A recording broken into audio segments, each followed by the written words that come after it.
Solar Flash Update 2024. The Solar Flash will create 3 new Earths, a 2D, a 3D, and a 5D. Each human must choose. Get my books on Amazon, Kindle, or Audible, or at michaelwilliamdenny.com.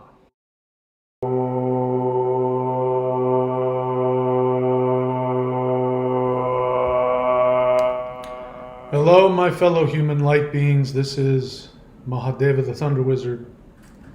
Welcome to the thunderwizard.com YouTube channel. So, I am making this video at the last minute. I'm sure probably nobody is here for the live stream because it's in the middle of the night because I live here in Australia. But I just recently came out of meditation earlier this afternoon, and I had a rare afternoon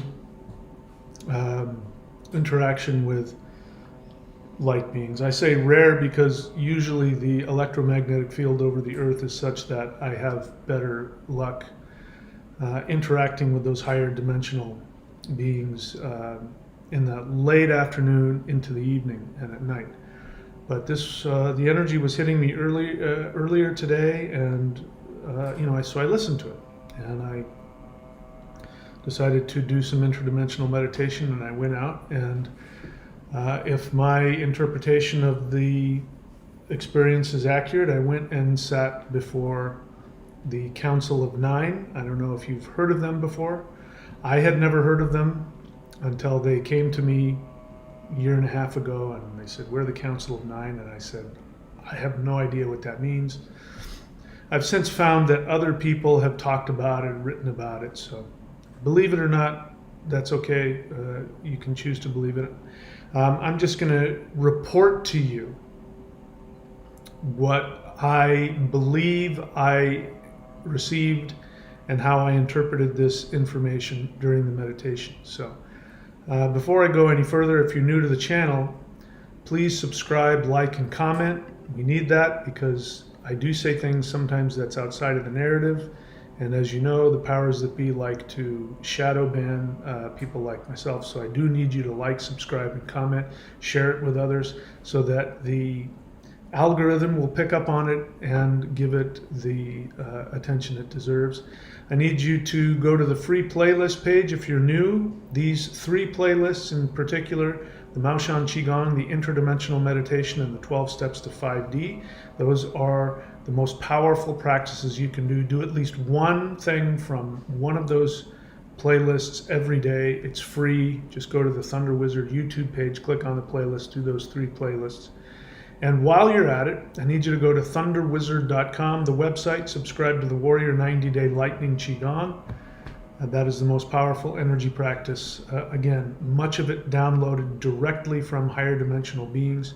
You don't think that it is going to do anything for you? You got nothing to lose. Give it a try. You can unsubscribe whenever you want if it doesn't work for you. All right, so now I can completely focus on what I was shown and what I'm going to share with you today, which is that the solar flash, which is another word for the ascension event, it's going to create 3 new Earths. And everyone will go to either a 2D Earth, a 3D, or a 5D Earth. So I'm going to explain that. Now, I'm going to keep myself on task. I have a list here. So I won't get too far on tangents, although I do sometimes go off on tangents. Please bear with me. All right, so before I do that, let me just qualify. I want to make it clear to you that these things that I share, these are not easy things that I throw out cavalierly. And they're not things that I definitely get an ego boost from talking about. Because the truth of the matter is the vast majority of the human race thinks I'm a nutbag. So it's not that I do this because it does anything for me personally. It's not.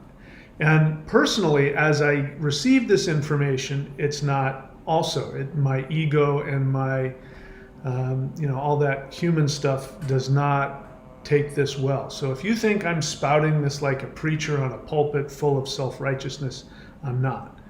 I am not a psychic. I am not a channeler. I do not channel ETs.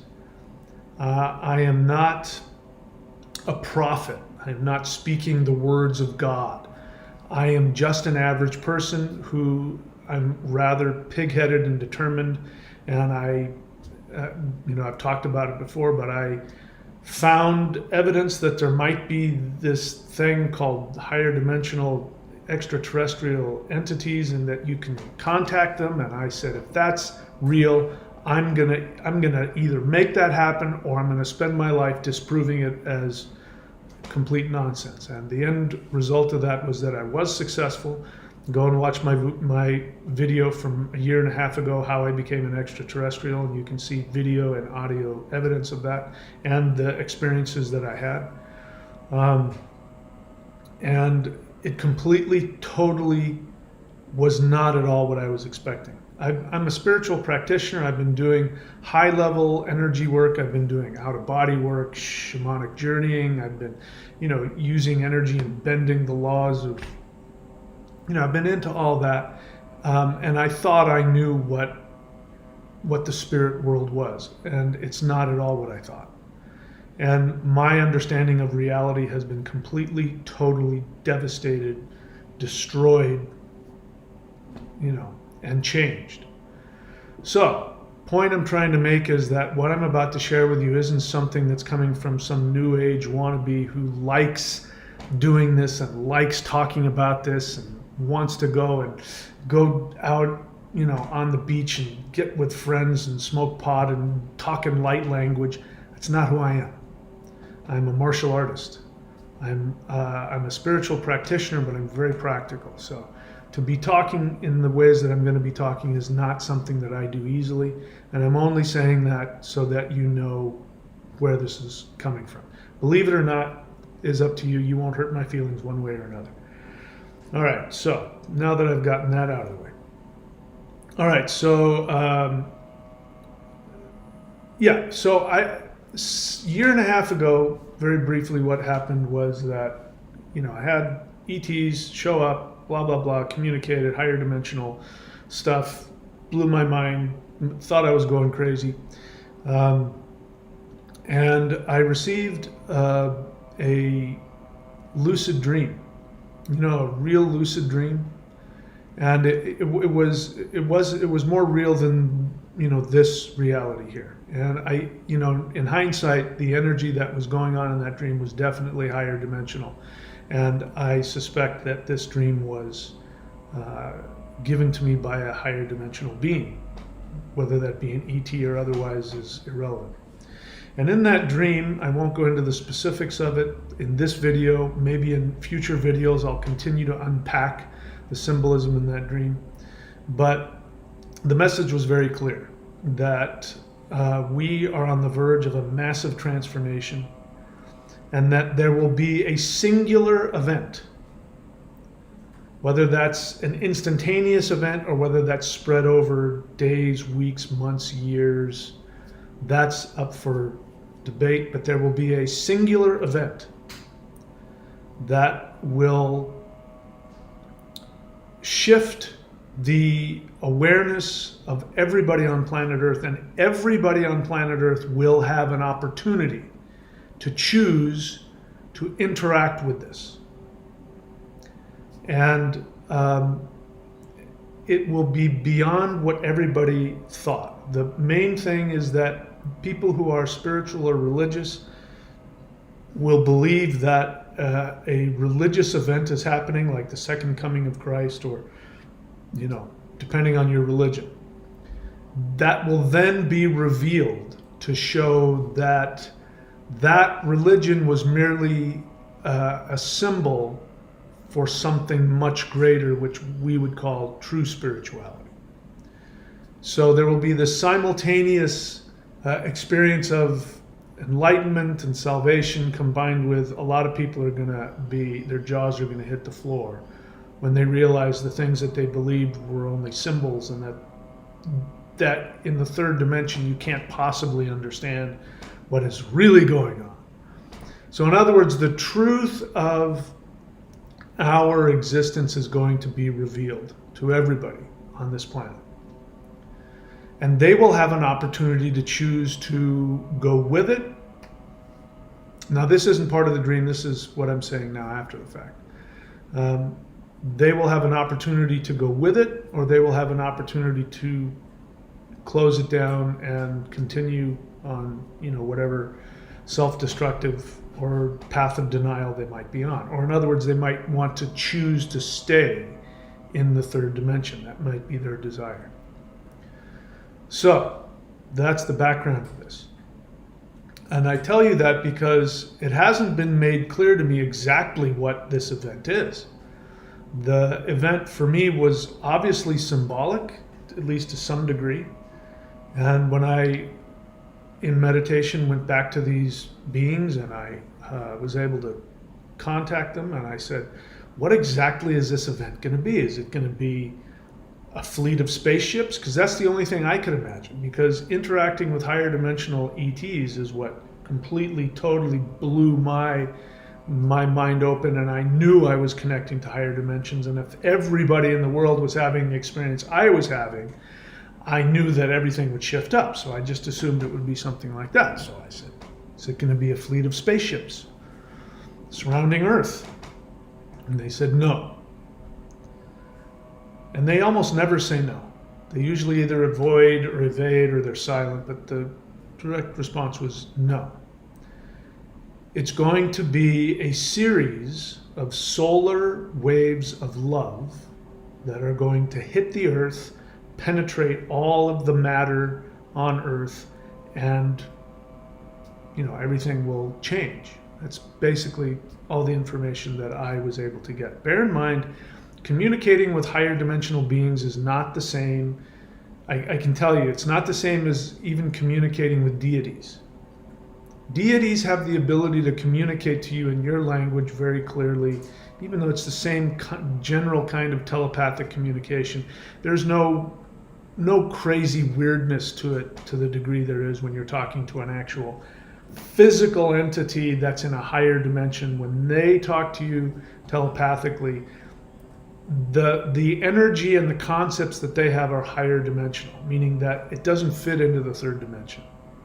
So what ends up happening is that the energy comes to you, if you're like me, you'll get hit with a wave of energy that at first you won't understand. You'll think that you can't breathe, and then you realize you can breathe. It's just this, somehow there's this, your body's reacting as though there's this pressure, but it's not a physical pressure. It's a dimensional electromagnetic experience. And so, I know now I can breathe when it happens. I'm not, in case that's your first experience, that's why it's higher dimensional. When they communicate, I get hit with a powerful energy transmission, and then will come the telepathic message, which is my brain starts to create a dialogue, and it feels like I'm creating a thought because it's in my voice, in my language, but there's something about it that part of you goes, I've never thought this way before. And in other words, you have to interact with it. You have to choose to interact with it. But there's an experience of otherness about it that is strange. And because the energy that's hitting you is bigger than the third dimension, even if your brain, if you were to write it down, it makes sense and you can understand it. When you're actually hearing it and feeling it, it's usually something that you have a hard time digesting. There's a part of you that has a hard time with it. Even if because it's always usually extremely loving and kind and beautiful and all that. But the energy of it is different.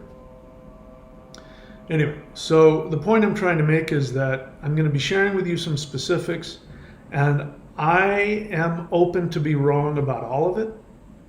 I am not attached to any of it. and I don't need for any of it to be true, but it's been over a year and a half now, and these communications, when I'm not denying them or imposing on them, they've turned out to be true. I've gotten information I couldn't possibly have gotten or known. They've told me about events that have happened, right after the fact. And when I look at that compared to all of the other signs, like the Mandela effect, which I was completely ignorant of, and all of the physical evidence that I have, all the things, by the way, if you want to have your mind blown, and please, if you're in the slightest bit interested in UFOs or extraterrestrials, you owe it to yourself to go and voraciously consume all of the information given by Dr. Stephen Greer, Greer. Go find him on YouTube. He's got movies. He's got 5 or 6 movies. And I am absolutely flabbergasted that there are people who follow UFO information, but they have little to no understanding of Dr. Greer's work, which tells me that they're really not interested, that it's really just, New Age people running after their fantasies. They don't want to know the truth. This is a real thing. There is a real unacknowledged UFO program, military program by humans. 90% of the UFOs you see in the sky are human-crafted military craft. You've been lied to about anti-gravitational power and zero-point energy, and the reason why you've been lied to is because there's no money in that, but there's money in electricity and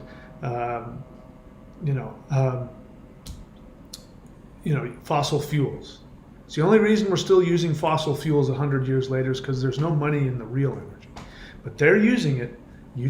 They're having, if people would say, well, if this, we would know. No, not if there's money to be made. And the way they control you is through resources. That's how the powers that be control you, is they have access to all of the resources, and you have to get permission from them through money or through other ways. And if you had access to this free energy, you would have no need of them. So of course we don't know all that. So please go and consume his information because you owe it to yourself. Dr. Stephen Greer. All right, now let's get into it. Earth is going to shift into 3 different Earths. Everyone will go to either a 2D, 3D, or 5D Earth.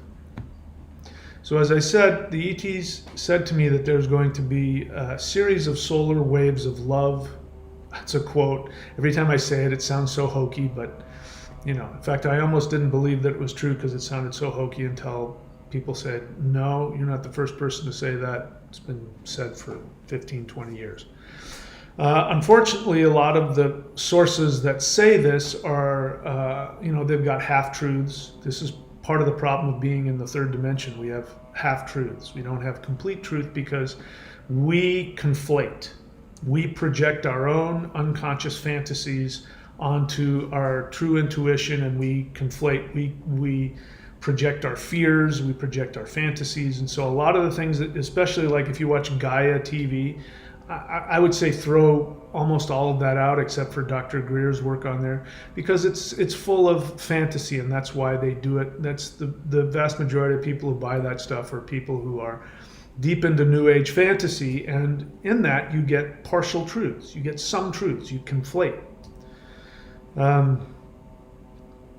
So that is a real issue, and that's the reason why I say I am not attached to anything I'm about to tell you, because there's a possibility I could be conflating, I could be projecting, and there's just the reality of not being able to interpret 5th dimensional understanding with a 3-dimensional brain. So, feel free to take everything I say with a grain of sand. The reason why I'm sharing this is because if it's true, even a little bit, then you deserve to know. So I'm sharing it with you. So I use the words or the phrases 2D, 3D, and 5D Earth. You could probably use if you want to use the phrase density. I don't like the word density because that comes from the the law of one stuff, which I would throw all of that away. That is all exactly what I said. It is projection and fantasy. It's not coming from ETs, I can guarantee you, for a bunch of reasons I've already talked about. But that concept of density works, and I'll explain to you my understanding of how I would use the word frequency instead of density. Density tends to have a judgmental aspect. Oh, you're so dense. We used to call people dense. We don't hear that anymore. But God, that person is just dense. Are you dense? You're thick-headed. And it has that. If you're at a lower density, you're more dense. And if you're at a higher density, you're less dense. And they tend to have that. The New Age people tend to be self-righteous, and they tend to have that, kind of judgmental projection. So I don't like that. But if you want, you can use the word frequency. I can't tell you whether or not 5D Earth, as I'm using it, is actually the fifth dimension. And again, if you want to know the difference between the third dimension and the fifth dimension, please go on to YouTube and type in what's it like in the fifth dimension from a physics perspective, and listen to a physics scientist. Don't listen to New Age people, because the truth is most of them don't have any clue what the hell they're talking about. But if you want to understand the difference between 3D and 5D, that is a scientific thing. Whether or not we're going to be in 5D isn't clear to me, which means I'm opening the door to that possibility. Because what I saw in this vision leads me to believe that might be a possibility. But in any case, we're talking about a frequency. So people aren't going to shift down to the actual second dimension, because the second dimension is a line. There's no up and down. There's just a line. So that's not going to happen. But when I say 2D, it's going to be a much lower version than this third dimensional reality, which means that it'll go into an even deeper experience of duality, as we have now. Now that I've been in other dimensions and experienced higher dimensional beings who have no hate, there's no such thing as an evil higher dimensional being, there's no such thing as false beings of light, and anybody who says that has never been outside of the third dimension. The third dimension is really a fight with duality. In the third dimension, we can begin to see beyond duality. This is why Taoism focuses on yin and yang. Vedic and Hindu focuses on Shiva Shakti. Because when you merge these two, then you get the truest idea of a third dimension, which is things aren't good or bad, up or down, that there's a merging of these, a balance of these. And this is what I've come to find out the third dimension is all about. It's learning how to find the balance of yin and yang, which, just like when two people come together, what happens? They create a child. When you balance the yin and the yang, you get a third aspect, and it goes beyond duality.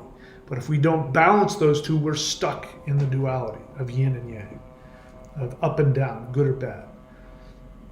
So the lowest version of Earth is going to be that. It's going to be people who are really trapped in duality.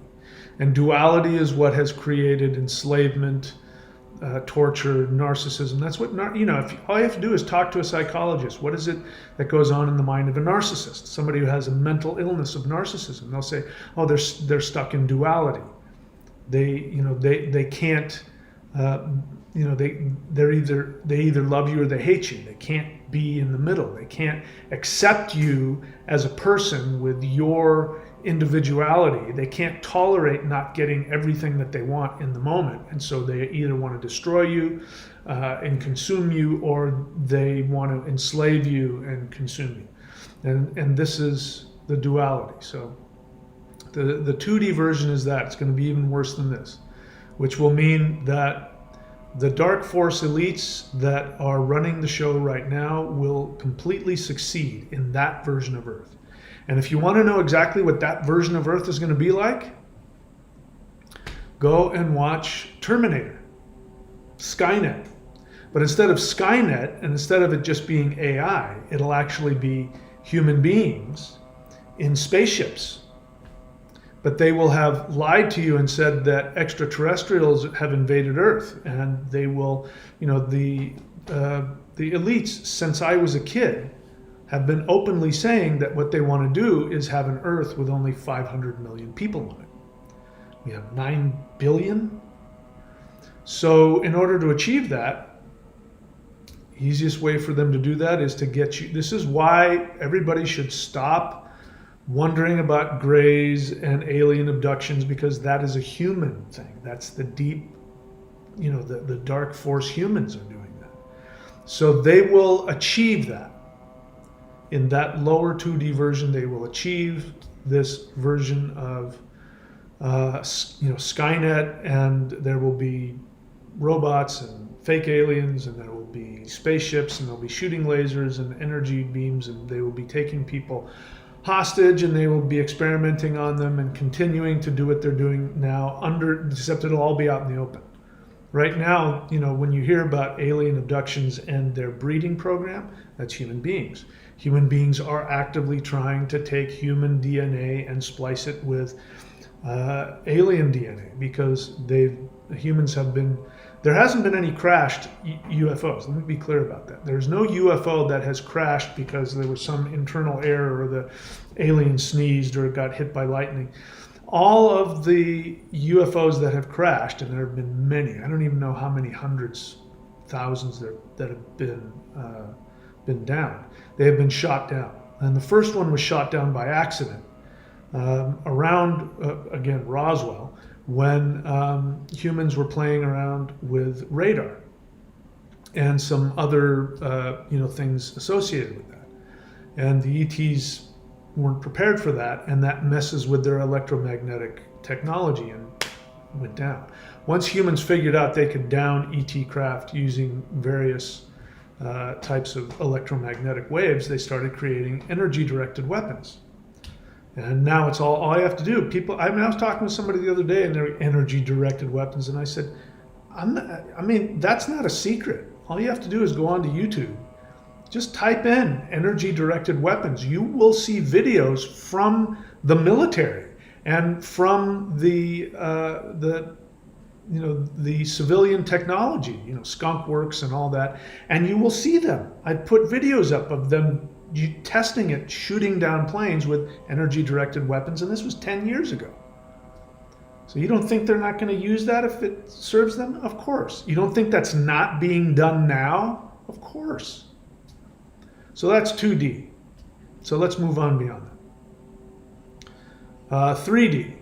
I'm not so clear on what 3D is going to be. My guess is, based on other people I've talked to who have gotten some direct information from ETs, and my instincts tells me that the 3D that will be slightly above our current 3D. But it will still be dystopian. So all of the infrastructure will have collapsed.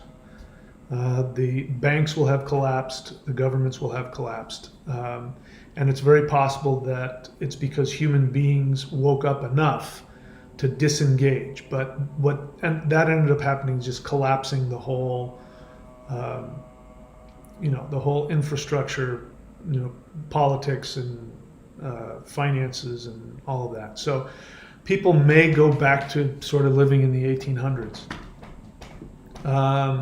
But the mental vibration will be, basically, and I don't mean this negatively, but basically a bunch of Trump lovers. I was a real Trump hater. I had that derangement syndrome. It's a real thing, that Trump derangement syndrome. I had it in 2016. I really, really thought he was, and I bought into all of the things people said about him. He did do some things. Let's be clear. He did say that, grab women by the hoo-ha, and you can do anything you want if you have money. He's been caught in lies. He's broken laws business-wise. And to his credit, he said, yeah, it just means that I'm good at what I do. Everybody does that. So does that make him, a saint? No. But, to his credit, he's exposed a lot of the underbelly, and whether I think he's a good person or not, he's been very, very, very helpful in people waking up to the lies of the dark force elite that are underneath everything. In case you want to know why I use the word dark force elite, I got that phrase from the Hopis. Not personally, I haven't met any Hopis to my knowledge, but their version of the four Earths, and they talk about this time in history, and they talk about the dark force people, and that's why I use that, because that's really what it is. Because there's a spiritual component to this. The elites running the world, they really do have a dark spiritual force to them, and they are a dark force on this planet.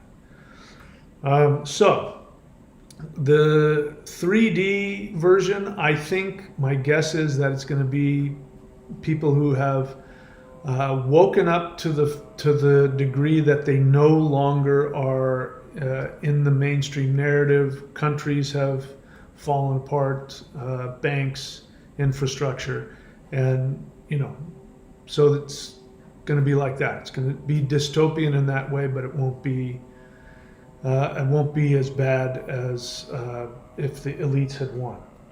That's pretty much all I know. But so in other words, the mindset will be politics is what's going to save the day. And then there's going to be 5D. So let's get to 5D. And I've got this picture here because that's how I experience it when I go there. It's filled with color and beauty. There's literally like auras and rainbows coming off of all the plants, and the water is alive. And I imagine going surfing that it's not just a wave, but the wave is alive, and we're playing, and people live in complete harmony with their spirit. They live in complete harmony with the energy of the universe, and people have the ability to go very deep into meditation, and there's really no limitation to what they can accomplish spiritually. There won't be any need for, obviously, governments. There won't be any need for banks because there won't be any money. There won't be any need for police. There won't be any need for, as I said, governments. I don't know. There might be, village councils, because out in higher dimensions, all the way up to the 12th dimension, there are councils.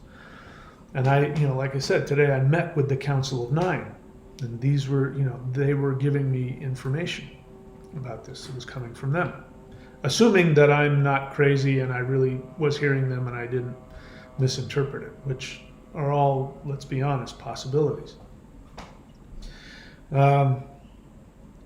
So yeah, there won't be any government, there won't be any infrastructure. People will have, I see in my 5D world, there's very little technology because people are wanting to be connected to the power of Earth and the power of nature.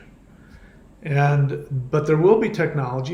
Everybody will have their own little, Jetson, if you know what I'm talking about from the cartoon, the Jetsons. Everybody will have their little, electromagnetic, anti-gravity device, and they can travel wherever they want. There will be portals. People can, go from one place to another, just walk into a portal and show up somewhere else. People won't need to do that as much because people will have the ability to astral travel. And so, you can travel astrally or travel physically. And again, the focus won't be on technology. We won't need the internet. We'll be able to connect telepathically to everything and everybody.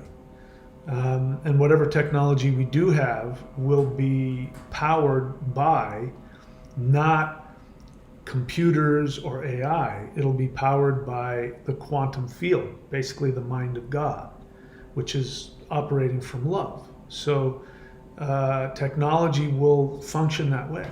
You know,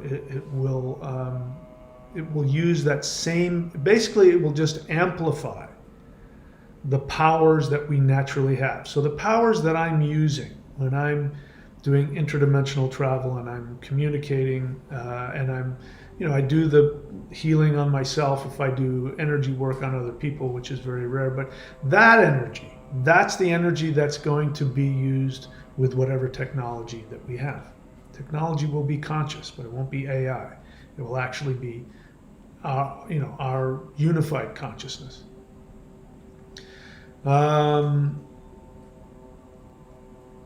There will be, let's see, there's two things in my head. One is how Mother Earth is going to be. So this is 3 octaves of Earth is what's happening. Just like on, I mean, I'm not a musician, but you can go octaves, right? You can go and play the same note and go up in octaves. So there's going to be 3 octaves of Earth, 3 vibrational octaves of the same thing. And the way that it was described to me a long time ago is like a year ago, when I was asking about it, I was asking higher dimensional beings to explain it to me. And some feminine power, deity, I don't know what she was, if I'm being honest. I'm trying, what did I do with that? Sorry, give me a second. I'm a typical guy. I can't do 2 things at once. Where is it? Is it this? No. Is it? There it is. So the way it was described to me was that, you know, I said, how is this going to work? I don't understand how there can be, you know, different Earths, you know, 3 different octaves of Earth. And she said, imagine white light coming from the sun, and when it goes through a cloud, or it goes through water, goes through rain, it turns into a rainbow. She says the same light is just being refracted into different frequencies. So this, what I've got here, is what I've made up to explain what is happening. So how is it that we're on 3D Earth now and all of these things are going on? There's people like me, there's people like the Dark Force people, there's people like Trump. There's all different kinds of people. They're all fighting for a different narrative. That's what's happening. The narrative that has been running the world for at least the last 2,000 years is now completely coming apart. And so people are picking a side, they're picking a narrative. And there are basically 3 narratives. There's the, you know, the people who are drinking the Kool-Aid and, you know, watching MSNBC and buying everything that's being told and, you know, all of that. There's that crowd. And of course, everybody, you know, not everybody is completely in one camp. Sometimes they're a little bit of one, a little bit of another, but 3 basic camps. You got the people who have, you know, are wearing the masks and are drinking the Kool-Aid. And then you have people who maybe aren't that necessarily that deeply spiritual, but they are rebelling completely as a military plane flies overhead. They're completely rejecting the narrative. They can see the lies. They don't believe what's being presented to them. They are aware that democracy doesn't exist, that whatever democratic functions we have in our government at best are superficial and don't accomplish anything. It's just a show to make you think you live in a democracy. And so their solution is more of a political solution. You know, everybody get a gun, everybody take care of themselves, everybody go get some gold, everybody do that. Let's vote them out and put Trump in. And, so that's the second camp. And then the third camp is those of us, if I egotistically put myself in that category, those of us who are focused completely on a spiritual narrative and a spiritual path. And we know that the solution has nothing to do with money or politics. It's about energy and frequency, and that's where the true the true solution lies, or at least the highest version of that. So that's those are frequencies. All of those thoughts are frequencies, and as we see here, all of that is able to be functioning. If you look in the prism itself, the 3D light hits it, which is white light, and then inside the prism, the light begins to refract. So we're still inside the prism, but this latest, meditation leads me to believe we're coming out the other side pretty quick.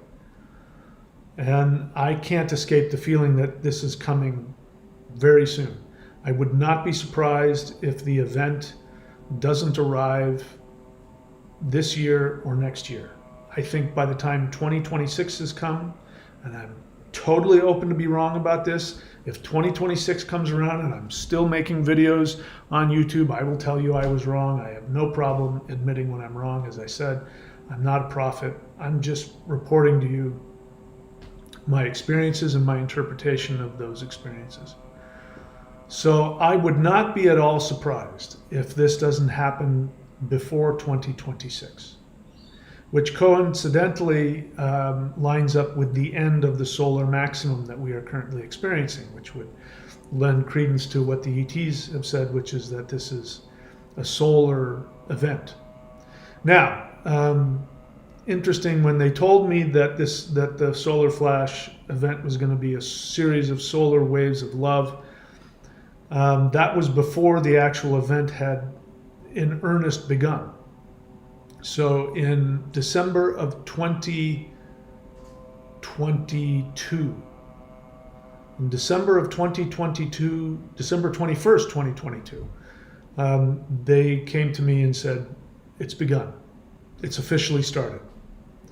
And then we started getting hit with very powerful, if you remember, right around the beginning of end of December and into March of 2023, we were getting hit with huge amounts of solar radiation hitting the Earth. And so my experiences went through the roof, and I then was able to correlate the level of solar radiation hitting the Earth having a direct effect on how deeply I could go into higher dimensional communication. And that's when I learned that on normal days, the electromagnetic field weakens at night, and that's when I'm able to communicate with ETs. That's why people do CE5 at night, not only because it's dark and you can see the pretty lights, but it makes for better viewing of ETs, which leads me to something that I should spend more time talking about, but I'll just throw it out here for a second, which is the difference between human UFOs or UAPs is that it doesn't matter day or night, they can show up. I've talked about this, but human UFOs, you can usually see some seams, some kind of construction, like rivets or seams or bolts or, things like that. And they can make noise. So if you read any UFO report of somebody and they saw a UFO and the UFO made noise, that right there tells you it's made by humans. If they talk about they saw rivets, they saw seams, that right there tells you that it's human-made. Having said that, humans have begun, as I understand it, creating seamless ones that look almost identical to, and they also have ones that don't make any noise. So it's getting harder and harder to tell the difference. But a human-made UFO, middle of the day, is just as likely to be seen as well at night. Although they tend to use, from what I can tell, they tend to use holographs at night. So those big giant flying Vs like that went over Arizona, people talk about, oh my God, the huge UFO, that was a hologram. So just to let you know.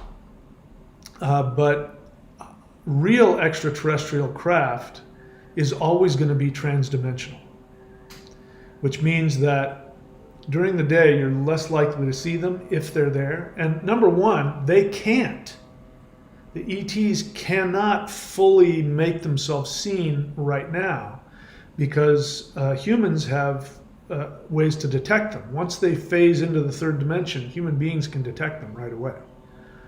And so every time that they do show up and they manifest, they're putting their lives at risk. So that's one of the reasons it's a lot harder to see a higher dimensional ET craft. When they do show up, they oftentimes will hide and pretend to be some kind of natural phenomenon. Now, if you've been doing CE5 or interdimensional meditation and you go out at night and you see a bunch of falling stars, and the falling stars happen to be falling right in your line of vision, like they just line themselves in there, or they go across the sky in ways that they're not supposed to go, or they'll come in and then explode like a firework. And if an average 3D person were looking at it, they'd go, oh, look at that, a falling star.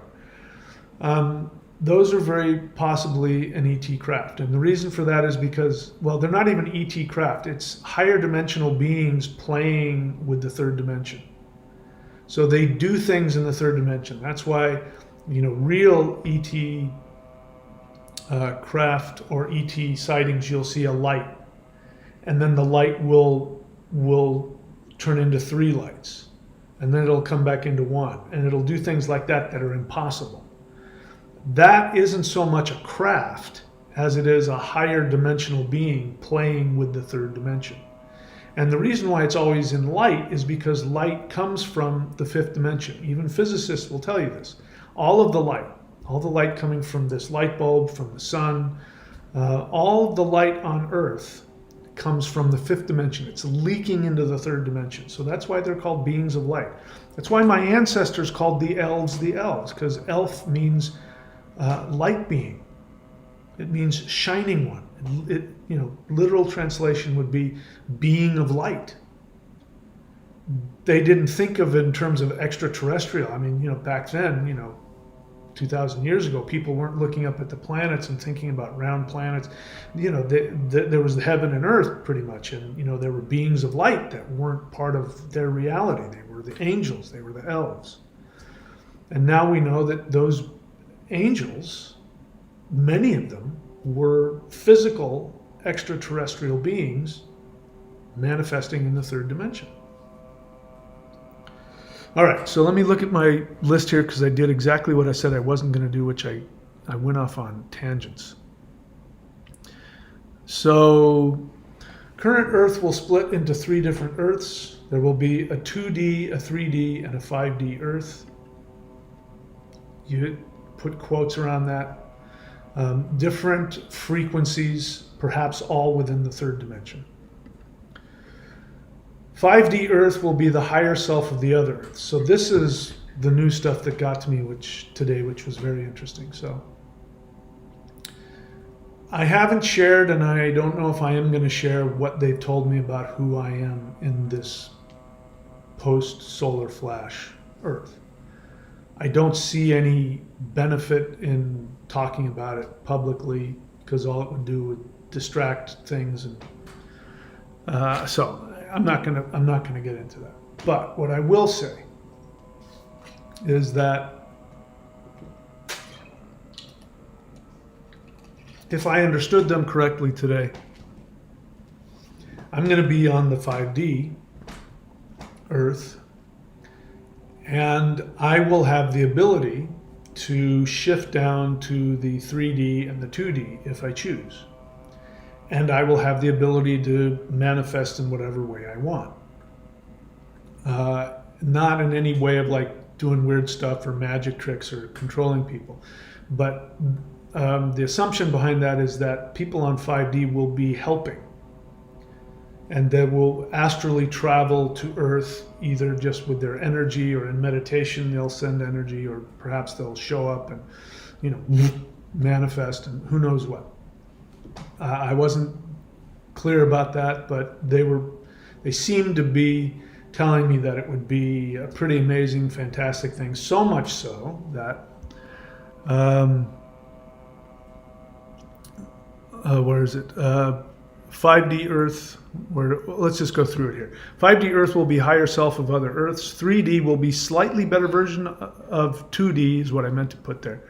No, sorry, slightly better version of current 3D, but will still be dystopian. 2D will be worst version where elites succeed in destruction. We've already talked about that. People in 5D Earth will be like gods to the 3D and the 2D Earth people. So the only thing that means is that there will be such a huge difference in terms of the frequency that when you're just being yourself in this new 5D Earth, and if you show up in 3D, your energy and your power will be such that 3D people will think of you as an angel or a god.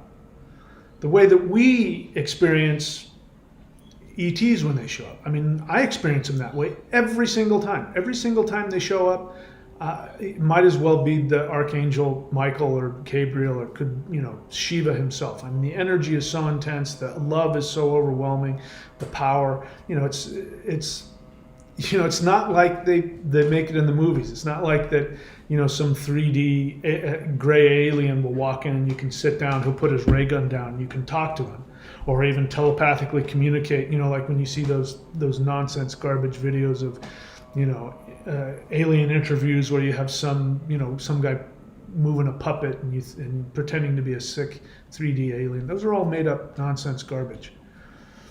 If an ET, higher dimensional ET is alive, when you're in their presence, you're going to feel it. And it's not going to feel like anything you've ever experienced in the third dimension. So that was the feeling that I got, that I would be able to do that. I'm just telling you what I heard. I could be wrong. My brain could be making it up. I might be delusional. If I really want to say that I want to know the truth, I have to accept all those as possible. But if it turns out to be true, at least somebody told you. So the people in 5D can visit 3D and 3D Earth. People in 3D Earth can choose to shift to 5D with effort. So since the new 3D will be slightly above this one, although probably dystopian. And by the way, that's just me guessing. Actually, I heard some information from somebody I trust that led me to believe that it'll still be dystopian. But it'll be slightly better than this, which means that if people choose to, they can focus and meditate and make the decision to shift themselves up, and they'll be able to shift up. I have to believe that, because we're being given the opportunity to do that now in this 3D. So I do believe that will be true for them as well. Take that with a grain of salt. People in 2D will have a very hard time shifting to 5D. So the reason why I'm saying this, this is me after the fact coming to conclusions based on the energy that I felt. So to understand what is it that's going to make somebody shift up or shift down, it'll be what they focus on. So I'm not the only person saying this. A lot of people are saying the same thing. In fact, I heard it from Kapil Raj, if you know him, KRS. He's one of my favorite Vedic astrologers, and just from a Vedic astrological perspective, if you look at one of his latest videos, he says when the ascension will come, just looking at it from an astrological perspective. He even says, and he doesn't seem to be talking about a solar flash event or shifting up, but what he says is, everything's going to change on this earth, and what you need to do is get out of the city and get yourself a farm or something like that, and learn how to, grow your own food and find your own water and take care of yourself, because all of this infrastructure is going down. And so the mindset of somebody who's willing to do that means you got to be willing to walk away from all of the attachments and the any of the desires you have towards success in this current 3D world. I do not recommend anybody go off to college, especially now. I mean, when I went to college, you could still learn stuff in college. There was still some freedom to learn real things. But now it's so, I mean, I'm not going to get into it, but even if colleges meant something and they taught you something, waste of time. Definitely a waste of time if your career has to do with government, law, banks, finances. I mean, there's no future in any of that. I'm just telling you that right now. Forget about the fact that it eats up your soul. And I mean, it's gotten so bad now. You know, people make fun of Gen Z because you hear, you know, there are TikTok videos and YouTube shorts of Gen Z people flipping out because they don't want to work 8 hours a day. You know, those of us, you know, I'm just barely a post-boomer. I could laugh at that and go, ha, you know, we worked our asses off as kids and that's just what we did. And you can't spend 8 hours a day, you know, doing some service job. But the reason why Gen Z people are flipping out about doing it is because it's just obvious that there's no future in it, that it's even more taxing on the soul now than it was, you know, 30, 40 years ago when I was in my 20s. So I don't recommend that anybody put any effort into that. I mean, while we still have money, if you need to go pay bills, go do whatever. Go take whatever job you can tolerate. If you want to create a business, please, by all means, do that. Service, no matter whether we're in 5D or whether you're in, you know, the better 3D, we're still going to need services. We're still going to need food. We're still going to need clothing. We're still going to need, you know, architects and builders and scientists and artists and teachers and healers. So if you want to do something like that, by all means do that. But don't be doing things with the mindset of, I got to get rich, I got to get money. All of that's going away. Everybody that's got millions of dollars in the bank,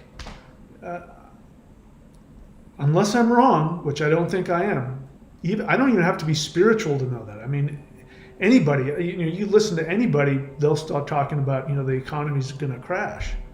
Talking about how, I mean, everybody's talking about it. Everybody's talking about that there is a globalist cabal of, you know, all of the financiers in the world, and they're looking to destroy the economy. I mean, the World Economic Forum. World Economic Forum has made it very clear that they're going to get rid of all of the superpowers. You know, the United States is the last vestige of true capitalism, you know, freedom to do what you want and make what you want. You know, that's what the American dream was, that anybody could go to America and if they worked hard, they could become successful. You could go to America and have your own farm and live, you know, free from government tyranny. That was the whole dream of the United States, and that's gone. And the World Economic Forum wants to get rid of the United States for that reason, so that there will be no such thing as freedom. Not to mention the fact that they want to reduce the population to 500 million. So, you know, you won't own anything, you'll rent, and you'll be happy. Everything will be delivered to you by drone. You won't be eating meat. You'll be eating crickets. You know, an interesting study just came out that was financed by the Bill and Melinda Gates Foundation, which they came out and said they had certain just really weird criteria that was very arbitrary. But according to that criteria, Reese's peanut butter cups were more healthy for you than beef. Just to let you know how, you know, they're showing you the plan. The plan is that, you know, and it's okay to eat, like they literally listed Cocoa Puffs, which is just cornmeal with sugar and a little bit of chocolate flavoring on it. That Cocoa Puffs were healthier than, you know, actual food. So that they're telling you what they're planning on doing. They're gonna take away your homes. That's what the housing crisis is. They're going to take away your money. That's what the digital currency is. They're going to take away your freedom of your own health care, which is what happened during the pandemic and the lockdown.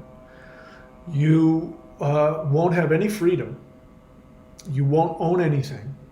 You will rent, and everything will be delivered to you by drone, which is a euphemism for saying you will be locked up in your home.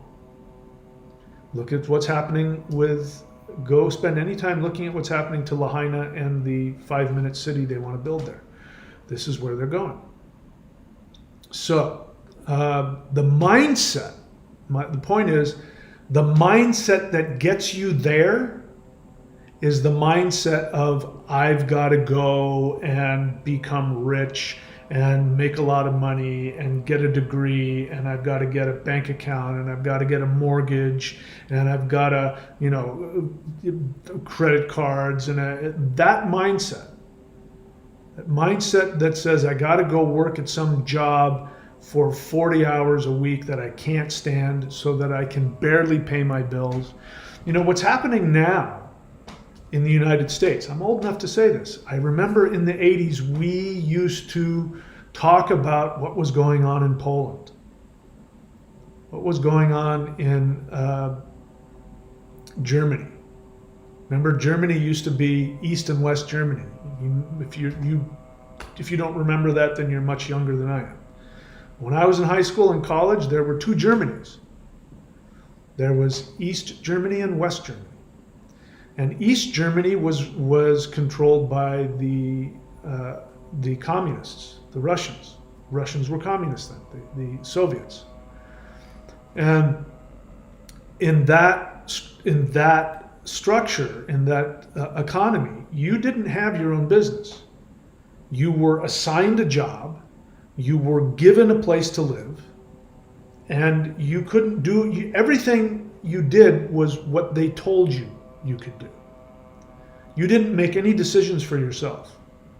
So when the Berlin Wall came down and Germany went unified and went back to just being Germany, I remember a friend who talked about this 20 years ago, and he said that he went in to go teach, I think English or something, in what used to be East Berlin, and he said that those people were completely just worthless, he said, because they didn't have any ability to do anything for themselves. There had been one or two generations of people telling them what to do. And he said, Jesus, he was trying to teach them, and they just didn't have any ability to figure out for themselves what to do. I make fun of a lot of people on YouTube. I mean, I still get people email me and ask me, how much does it cost for this?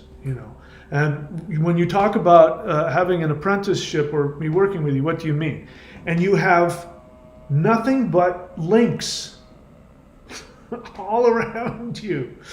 And if you put 30 seconds into clicking the links that I've made available for you and then scrolling through, you would know. I know how to do that. When I go to somebody's website, I know how to hit the links and scroll through it and find what I want to look for. I know how to pick up books. I know how to go to a library and find the book that I want to read. People don't know how to do that. They're so used to having everything thrown at them. Well, can you give me a link? Well, I can give you a link, but I would do the same thing you would do. I would go onto Google and I would type it in and I would search it and I'd find the link. You want me to do that for you? Oh no, you're a big boy or girl. You can do it yourself. So that's the world that's coming, is my point. The world that's coming is that you will be treated like a child. You will be treated like a robot. You will be treated like a thing that can be used and thrown away, which is what will happen. And much, much worse will happen. I won't even begin talking about that. Far, far worse than that. I don't know how I got off on it. So people in 2D will have a very hard time shifting to 5D. So the mindset, how do you get to 2D? Be focused on prestige, money, fame. There's a lot of people nowadays, there are people, and listen, everybody, I don't have a problem with anybody making money. But there are, especially, young men and young women who are just going straight to TikTok and OnlyFans, and good for them, they're making money. I got nothing against that. I don't have any judgment about what they're doing to get that money coming in. But the mindset is that, it's turning people into objects. So people make money objectifying themselves.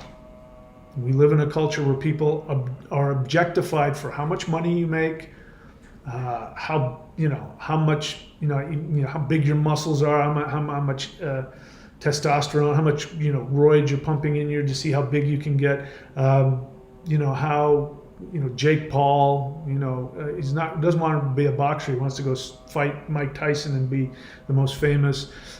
People are just going after fame and money, and they're objectifying themselves, which means that they don't have any value in who they are.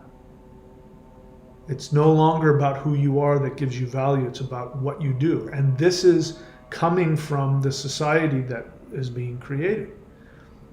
The society that the dark forces are creating is a science, an environment that takes away your individuality. Listen, that's what's behind all of the gender pronoun stuff.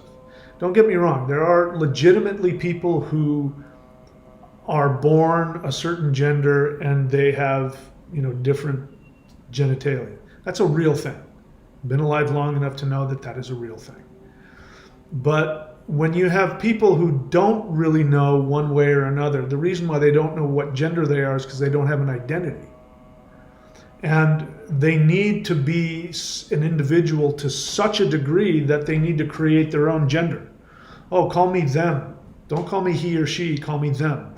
Because they don't know, they don't have an identity anymore. And, people aren't comfortable with just being their true selves. So this is something that's been put into you from these dark force people that are trying to take your soul away. So what will happen in the lower 2D is that it will be very, very hard to connect to your soul. And so the mindset will be focused on fear, anger, greed, lust, all of those things, which are, the reason why those things are the 7 deadly sins is because to be smitten by them means that you don't love yourself. If money is more important than your happiness, it's called greed. If you believe that money will give you happiness instead of connecting to your soul, you have greed. If you believe that you need to, be superior to other people in any other way, it means that you don't feel loved and you feel insecure. So you have insecurity. So insecurity creates rage and fear. It means the only reason you're insecure is because you don't feel lovable. So these traits will be expanded to such a degree that it'll be very hard to tap into your true soul. I mean, look, listen to what I'm sharing with you. Listen to, especially if you go onto my Facebook page, Path of the Thunder Wizard, if you look at the comments on the shorts that I have, people are calling me all kinds of horrible names. Calling me insane and crazy and, lock him up. I don't take it personally because I understand the things that I'm saying are completely, totally threatening to the third dimensional mindset. So I don't take it personally, I understand. But think about what it is I'm saying to you. What I'm saying to you is that the isolation that you feel as a human is an illusion. And the truth isn't that there are evil, higher dimensional false beings of light who want to consume you. Actually, the truth is that once you get outside of the illusion, there is love greater than you can possibly imagine. That the sun isn't just a ball of, boiling helium or whatever it is, gas, hydrogen. The sun is a goddess. Now, my ancestors knew this. They called her Sunna, the sun. And she was a goddess. I can tell you from personal experience, it's absolutely the truth.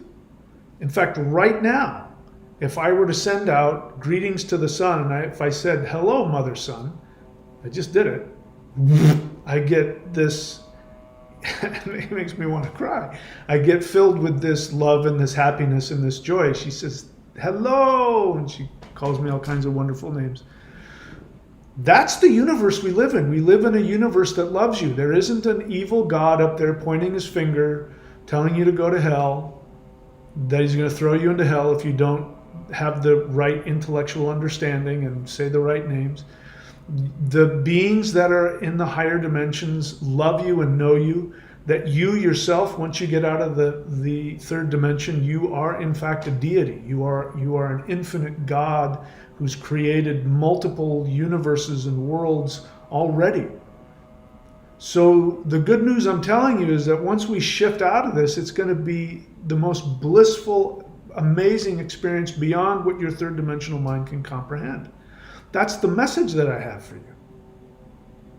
And look at what happens when I tell people that.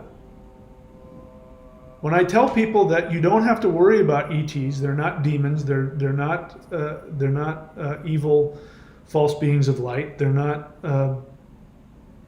reptilians. I mean, there might be reptile ETs. I could care less what what their species is. I mean, there's plenty. I know that there's mantis beings. I know that there's cat beings at the very least. I don't care what they are. But whatever they are, I can tell you that they love you more than you love yourself. They know you. That's my message. And when I tell people that, they come at me and they say, you're deluded, you're evil, you're spreading lies, you should go to hell, they need to lock you up, get back on your medication, you're worshiping demons. Again, I don't take it personally. I understand. I wouldn't have believed this, 2 years ago myself, to this degree anyway. But if you just for a second think about that, this is let you know how screwed up the third dimensional mindset is. That when somebody comes and tells you, guess what? Existence is beautiful. Existence is pure love. There is no hell. There is no judgment. There's no such thing beyond this. That this is the closest thing to hell, that we've experienced so far. Outside of this, it's heaven, and everybody has it. Doesn't matter who you are, doesn't matter how many mistakes you've made, none of that matters. The moment you get out of the third dimension, you are embraced and loved and seen for who you are. And we don't have that here. So think about the resistance that humans have to being told that everything outside of this third dimension is pure heaven. And it only gets better from there.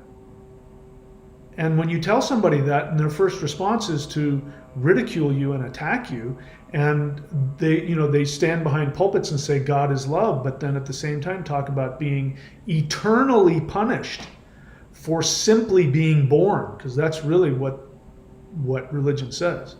You're born in sin. And God can't tolerate sin, so he's going to send you in hell. He's not going to destroy you. He's not going to delete you. He's going to put you in hell forever. He's going to self-righteously look down on you in pain, and he will be enjoying it. I'm not making that up. Read the Bible. Read the New Testament. It says that there will be weeping and gnashing of teeth. God chooses who goes to heaven, who goes to hell. That is a lie. But it is such a strong three-dimensional mindset. So anything, this is a blowhard way of saying that anything associated with that mindset is what's going to get you into 2D. So make no mistake, it's going to take effort. And one of the illusions of the third dimension is that there's such a thing as laziness.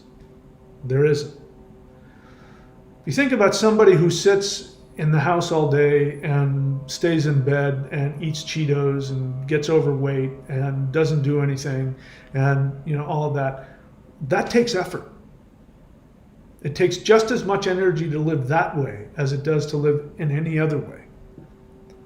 My brother, assuming he's not alive, I think he passed away, but assuming he's still, even if he's still alive, my brother who's 5 years older than me, he's been homeless, I want to say 10, 15 years now at least.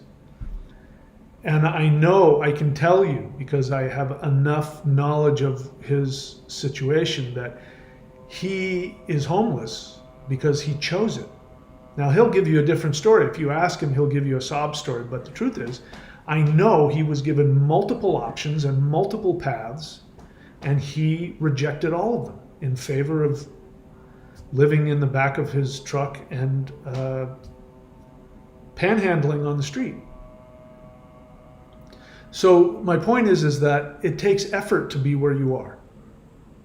So if you lie to yourself and you say, I'm not doing anything and that's why I'm hooked on drugs, or that's why I'm an alcoholic, or that's why I don't have a job, or that's why I'm out of shape, or that's why I'm lonely and miserable, that's not true. That's your third dimensional mind lying to you. The truth is, the amount of energy that it takes to choose to not go after what you want, to choose to not live according to your deepest desires, it takes just as much effort, if not more, to deny yourself what you truly want than it does to get up off your rear end and go to the gym, or go start your business, or go do whatever it is that you want to do in order to be successful, to be happy.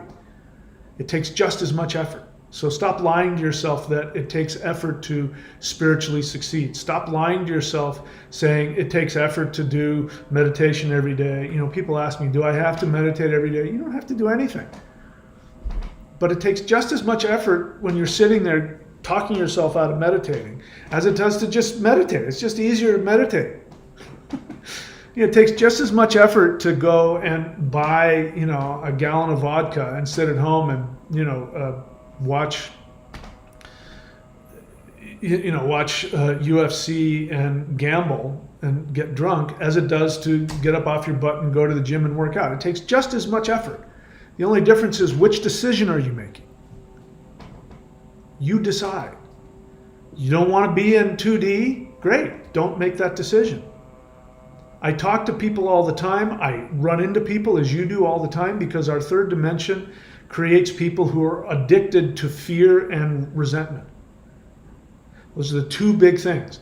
I am not immune to those things. I wake up in the morning and the first thing that my head does is it looks for somebody in my past that said something, or somebody who left a comment on the channel, and I start going into, how I'm gonna, this is what I should say to that person, or what I should have said to them. I even rehearse things that I should have said to people.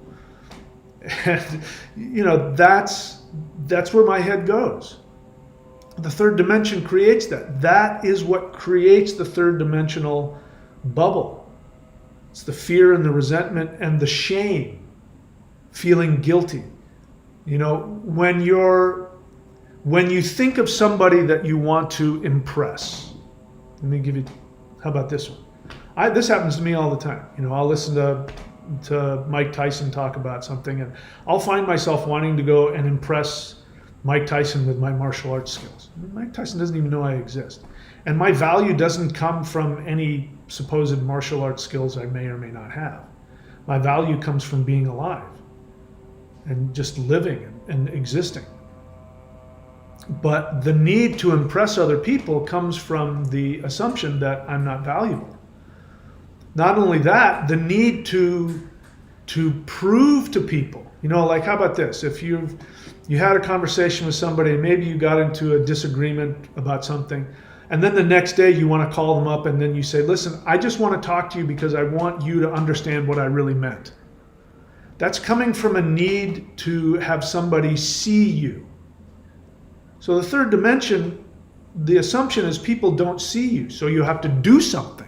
You have to say something. You have to act a certain way in order for people to see who you are. You have to dress a certain way. You have to, You have to do or be something in order for people to see you. That's not going to be the case in higher dimensions. You won't need to do anything to be seen. People will see you, and what they'll see when they look at you is they will see God, literally. They will see the immense infinity of God. And it doesn't matter who you are. That's who you are.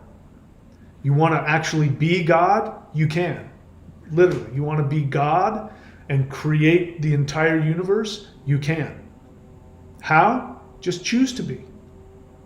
Well, what does God do? God loves everything because God is everything. God loves himself or herself. God loves you because you came from God. So God is full of compassion. You want to be God? Work to have compassion. When you judge somebody, you're not God. That's why Jehovah can't be God, because he judges people. There's a judgment and he throws them in hell. So he can't be God, because God can't judge, because if you judge yourself. What God would do is look at the most evil person you can think of and go, wow, that being must be in an incredible amount of pain. Oh, I see. The pain that they're carrying is making them act out from their pain and their shame, their guilt, their fear. Oh, if I was in their position, I'd feel exactly like that. That's how God thinks. And then God comes to you if you say to God, you meditate or you pray and you ask for God's help. God says, oh, hi. Yeah, oh, did you know you're me? You're everything. You're infinite. You're full of love. You didn't know that? Oh, you don't feel that? That's okay. Just act like it. Ask me what I would do. This is God talking. You want to know what God would do? Ask him. There's this person at work and he treats me like crap and he's constantly talking bad about me and he lied to the boss and he got me, demoted and I hate him and I want to kill him. Okay, God, what would you do? God's going to go, oh, wow, he sounds like he's in a lot of pain. Wow, you got to have compassion for him, because if you went through what he went through, you might act the same way. Go and give him a pat on the back and tell him that you love him. Go and tell him to have a good day. That's what God does. You don't feel it? You don't want to do that? Okay, that's fine. But if you act like God, you'll become God. That's the mindset. It's not about being perfect. It's not about being free of pain, free of anger, free of hatred, free of jealousy, free of any. It's not about being free of any of that, because that's impossible to do in the third dimension, because this dimension is about battling with duality. That's the whole point of coming here, to battle with duality and find the balance between the two. So the only thing that you have any real control over is the actions that you take.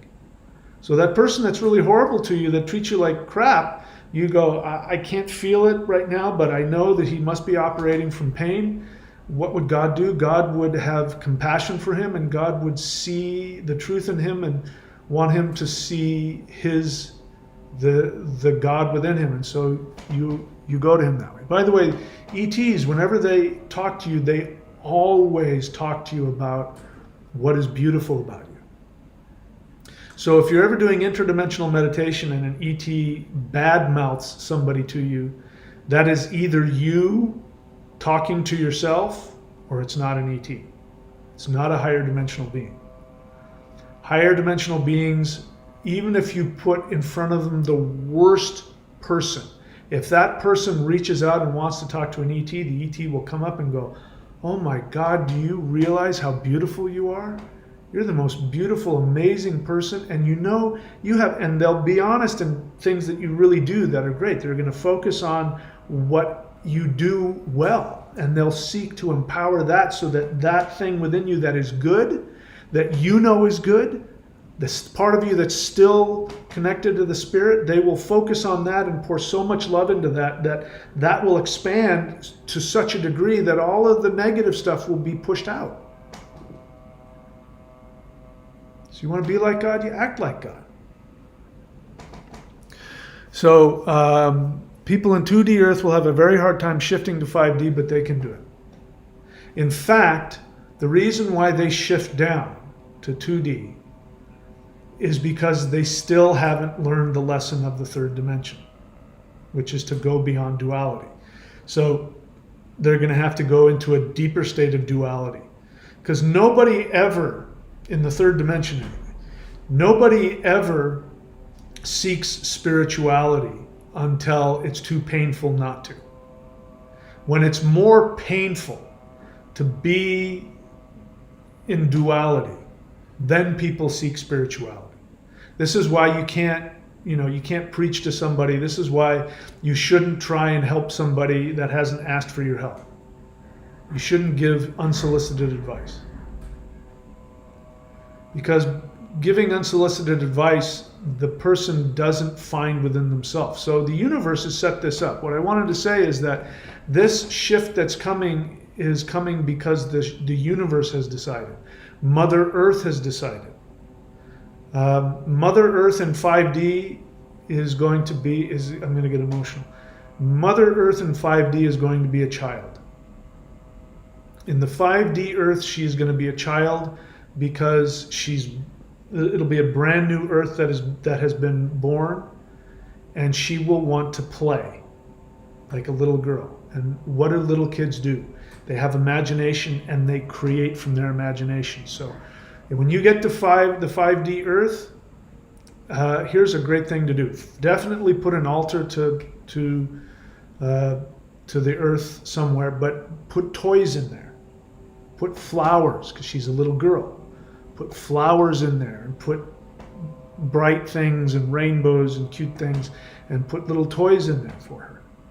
Now, for all I know, she'll show up. She'll physically show up. A little girl will physically show up, and I call her Princess Gaia. Who knows what she'll call herself to you? And she'll want to play with you, and she'll want to play pretend. But when she plays pretend, she's going to be creating. So if she wants to pretend about, riding a rainbow unicorn is going to get created. There will be rainbow unicorns on the planet, but she's going to want to come to you and play with you. She's going to want to know how you can play with her, and the two of you together will create all of the plants and the animals and she's going to be a little girl. So if you get there, you're going to have to imagine how you have to be as a parent with a little girl. You can't be angry, you can't be sad, you can't be depressed, you can't be pushy, controlling. You have to be completely what it would be to be a parent of a beautiful little girl. And your job this time is to make sure that little girl fulfills every single one of her fantasies and is able to experience all of everything that her little mind can fantasize about. That's going to be your job. And also create such a protective environment that nothing harmful can come in and harm her. Because if you've got a little girl, the last thing you're going to let is some asshole come in and cause her pain. That's 5D. So how do you become that? You make the decision to become that. And then you ask, of course, for higher dimensional help. So right now, people have the signs to see, but they must choose. Let me just give you a couple of them. I know it's frustrating for me that people can't see what's going on. But that's because if you see what's going on, you'll have to die to not only all of your attachments, but you'll have to die to your third dimensional vibration, which is not an easy thing to do, let me tell you. What was I going to say? Yeah, so the signs are that, let me just give you a couple. I'm old enough to know this. So the Mandela effect, that is something that cannot be explained away. Maybe even if you explain away 90% of them, which a lot of them are explainable. People misremember words. Somebody thought Nelson Mandela was dead when he was really alive. I don't remember one way or another, and I was alive at that time. But there are some things, and you'll find the ones that like, Berenstain or Berenstain. I never played with those bears, so I never read those books, so I didn't know anything about that. But the one thing I did know about, which I've made a short on and videos on, is Kennedy's assassination. And I promise you, Kennedy was in a four-seater, just a car, a regular four-seater car. Him and his wife were in the back seat, and then the governor and a Secret Service agent was in the front, and that was it. There were no barriers, there was no protection, and that was a big deal. I remember there was a big thing about them trying to tell him to get into a protected vehicle, and he said no. He was a man of the people and all that. And but if you look at the films now, he's in a 6-seat, like, little mini tank. And I can promise you that didn't happen. I know that didn't happen. There's still residual photos which I put up which show, and residual, people talking about it and making movies about it where he's in a 4-seater car. So that tells you that history is changing, and that's impossible. Another one is, I've talked about this one as well, but Earth is not where it was when I was in high school. When I was in high school and college, Earth was in the outermost part of the Milky Way galaxy in the Sagittarius arm. And now it's on the other side of the galaxy, halfway in on the Orion spur. And there wasn't any point in time. If I went looking for it, I actually went looking online, going back 10, 15, 20 years to try and find some article from NASA or whatever saying that scientists have discovered, but there isn't any. And the one I found is, how did we find out where the world is? And they went through all the history that I knew of where they found out. And then they went we don't know how, but, somehow, and they don't know. They don't know how they figured out where it is. History's changing. Another one that is absolutely, it seems petty and superficial, but the details of it is absolutely unassailable. And that is, at the end of the Burns and Allen's TV show, way back in the 50s, which when I was a kid in the 60s, they played, they rerun everything, and you were watching things that were 10 and 20 years old. So you watched a lot of television from the 50s and 60s, even up into the 70s. So I'm well aware of all of these programs, even though it's before when I was born. But the Burns and Allen show, at the end, he would say to her, he'd say goodnight, Gracie. And she would say, good night, Gracie. And it was cute because she was an airhead. But she did it every single time, hundreds of times. And they had done that from their previous shows going all the way back to vaudeville in the 20s. So we're talking 3-4 decades. She must have said that thousands, if not tens of thousands of times. And it was ingrained in everybody's mind. That was the thing. And people would make fun of somebody. If you did something stupid, they'd go, say goodnight, Gracie, because they were making fun of you because you were stupid. You were an airhead. And she doesn't say that. In fact, according to all of the available, existing footage from that show and everywhere else, she never once said, good night, Gracie. Never once. She always said, good night. That's impossible. And as silly and superficial as that is, that's not as life-changing as the Earth isn't where it was. It's not as life-changing as the reality that Kennedy was in a 6-seater, not a 4-seater. Those things are mind-bendingly important to society. What some actress said at the end of a TV show 70 years ago is not that important, but it doesn't change the fact that it's still impossible that has changed. We haven't even got into the Black Tom event, which is also impossible. So the signs are there. And I'm saying this for myself because I'm such a practical person. I just a few hours ago was in another dimension, riding on the back of Thoth, who's a bird. He took me to this dimension, and I'm sitting in front of the Council of Nine, and they're telling me that all this stuff about the three worlds, and the stuff I haven't told you is they said that there's going to be a light in the sky, and that when I see it, I'm going to be. And I'm just telling you what I interpreted them as saying. Maybe I'm wrong, but according to what I thought I heard them say, there's going to be a light in the sky. I'm going to see it. It's going to pull me up into a craft, and in that craft, I'm going to be taught things far beyond what I can imagine, which I got the feeling would connect me to all of my past lives, which they've already told me about. It's going to connect me to information and memories that have to do with what I'm going to be doing in the next world, which they've already told me about. And while I'm up there, the shift will be happening. The Earths will be officially shifting into different Earths. And then I'll be brought back down, and then I'll be doing the job that I'm supposed to be doing, which I haven't shared with anybody yet. And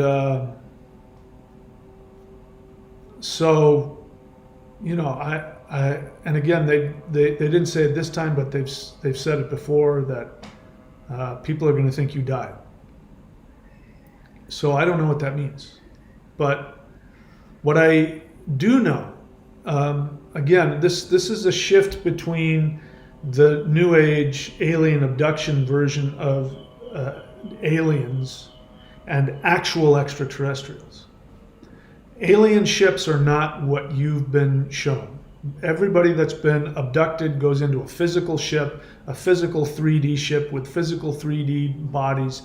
And even though things happen that go against their understanding of science, and even though they're, telepathically this and all kinds of stuff that mimic the true ET experience, it's still all in the third dimension, and those ships are literally physical, anti-gravitational airplanes, basically. But the ET ships are not ships. The extraterrestrial ships are portals to other dimensions that can manifest as a ship, but it's a portal to another dimension. So I'm telling you this, I'm processing, I'm putting two and two together, and I'm processing if what they said is true, and I can't believe I'm saying this publicly. I must look like such a crazy nutbag. But if what they say is true, what that means is that I'm going to be taken up into a portal where I will be shifted to a higher dimension, because you can't travel, in a ship in the fifth dimension if you don't shift up to that frequency. I mean, you fall out of that ship. I mean, the ship won't be able to hold you. So that's not an easy thing to hear. It's not an easy thing to process. I won't lie to you. That's a frightening thing to hear. I don't know what that means. Now, they've assured me it's going to be fine, and I got nothing to worry about, and I'll enjoy the experience because I'll wake up to who I really am. But I'm telling you this because it's so easy for us to downplay this whole shift thing. I know it's easy for me. Because when I come back from these meditations, I look outside. I'm still in the 3D. The sun is still doing a thing, and everything is still the way it was.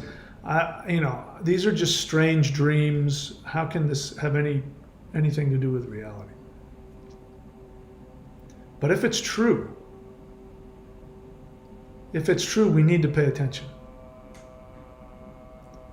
And if it's true, then every single person listening to me should be doing CE5 and interdimensional meditation. You need to find out for yourself. Don't take my word for anything. If you're listening to me and you want to know if what I'm saying is true, don't take my word for anything. Go do the guided interdimensional meditations on this channel and do CE5. Talk to the light beings yourself. And if you do what I did, if you determine to prove to yourself one way or another, do these beings exist or not? I give you that challenge. Prove to yourself through this meditation to find out whether or not these beings are real. Because, either the universe is a conscious universe and the universe has come to an end. It has come to the end of its tolerance of our self-destructiveness. And so the final thing I'll say before I open it up is that this shift is not going to be something that ETs do, and it's not just going to be something that we do. The shift is going to happen because the conscious universe has decided to change this earth. And this universe has decided that the experiment of the third dimension in duality has come to an end. So that drop down to that 2D is going to be temporary. So the end of that 2D world is that it will be destroyed.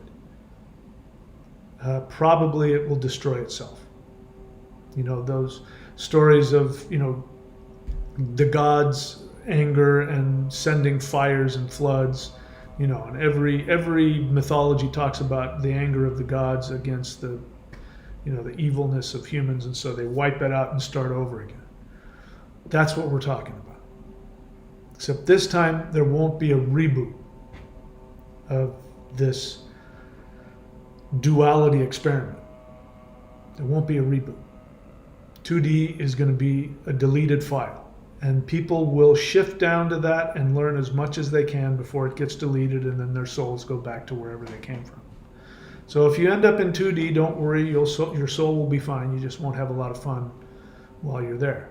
3D, I don't know about. I imagine that 3D is, since it's an improvement, who knows what the new 3D Earth will be. But 5D is going to be. Here's something else that they showed me, which I'm happy to be wrong about, but I found this very interesting. Our current scenario is that the 3D that we have right now is the lower version, is the 3D version, and above that is the higher version, which I call the higher self of Earth. And that is where the mythical beings live.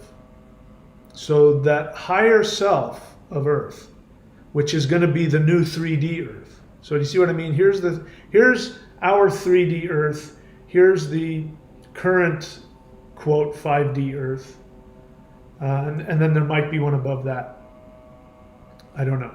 But this is the current thing, right? So what's going to happen is current 3D will shift up here, and this 3D will shift up there. So right now we live in a world where beings like Sasquatch, other beings like pick 'em, fairies. I won't say elves because elves are actually light beings. But let's say elves just for the hell of it. Fairies, elves, gnomes, all of those physical, spiritual beings that shift in and out, those actually live in the earth that's a frequency right above ours. And they shift up and down. And that's why Sasquatch is a protector. So if you know anything about mythology of Sasquatch, he's a protector of the natural places, which means he protects the natural places in our 3D Earth.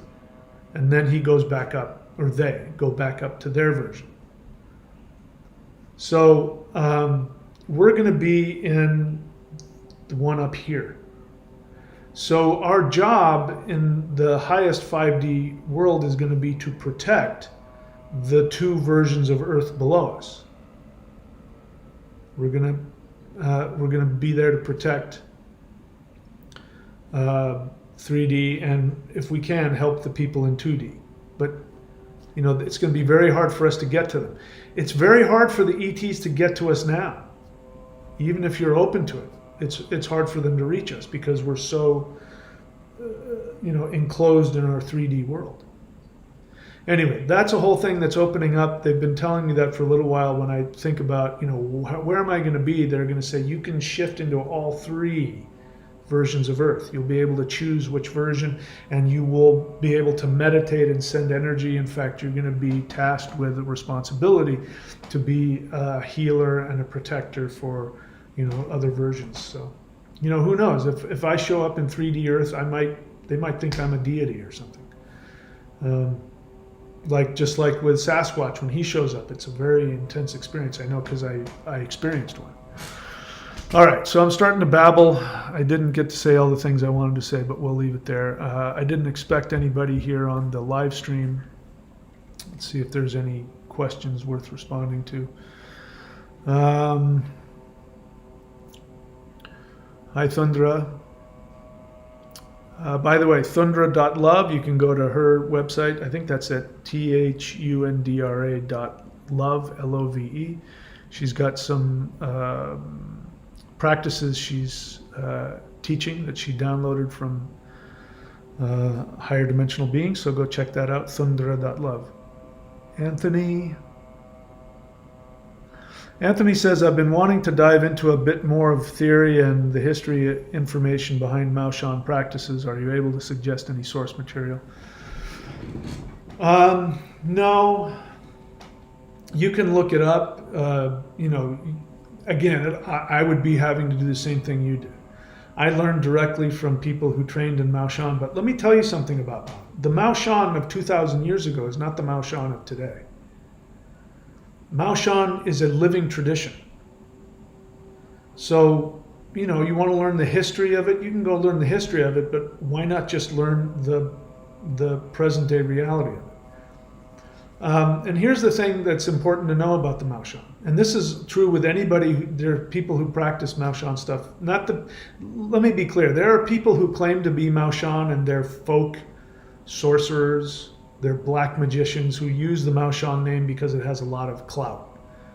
So those aren't real Maoshan people. There's a lot of people who do curses and things like that, and they call themselves Maoshan, and they're not.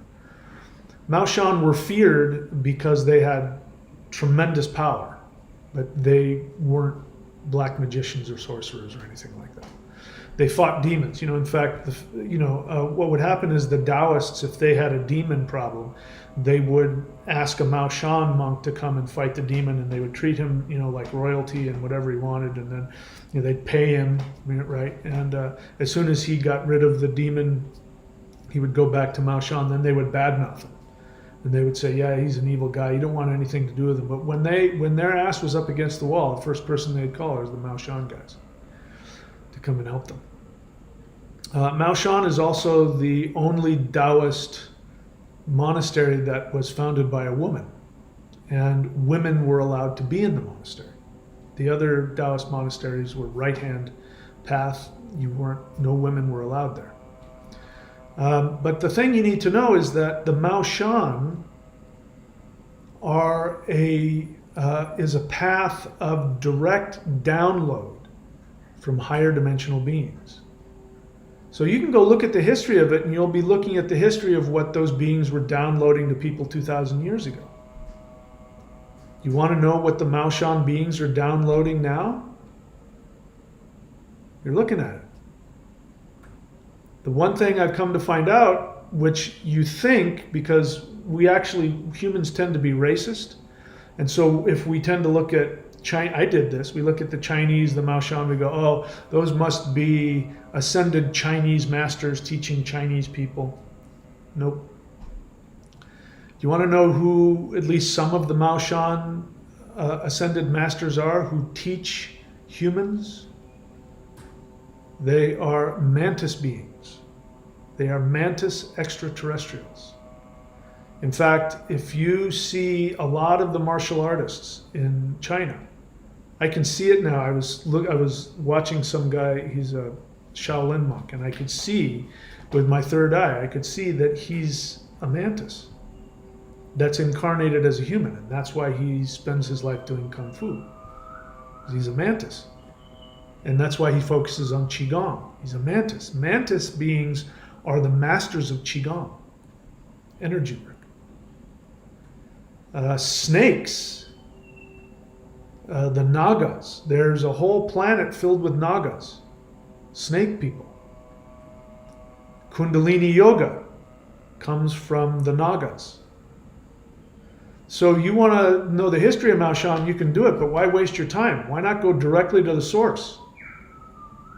Why not do interdimensional meditation and call the mantis beings to come and train you? Because when you do the Mao Shan practices, the ones that I teach, 923.thunderwizard.com, I'm going to say 70% of the stuff you see here on thunderwizard.com is either stuff that I learned or stuff that I've downloaded.